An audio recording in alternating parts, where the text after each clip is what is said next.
وروره مفته پیسې دې خوښېږي؟ ولې مې نه خوښېږي؟ مفته پیسې چا نه خوښېږي؟ څه لیونی خو نه یم که نه. وروره مفته پیسې دې خوښېږي؟ مفته پیسې مې ولې نه خوښېږي؟ ورپسې ملاقونه وهمه. مفته پیسې چا نه خوښېږي؟ وروره مفته پیسې دې خوښېږي؟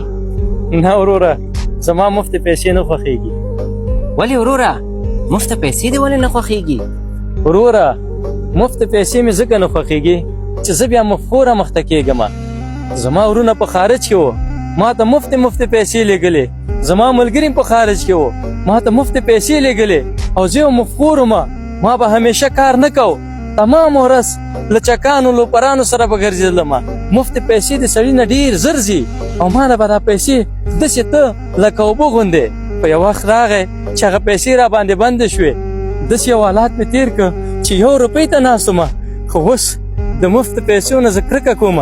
اوس د خپل د مټو په زور پیسې ګټم، ځکه چې مفت پیسې د سړي ژوند تباه کوي، د سړي آینده تباه کوي. باید په ځان باور ولري او د خپل د مټو په زور پیسې وګټي او خپل ژوند جوړ کړي. او جار دې شم.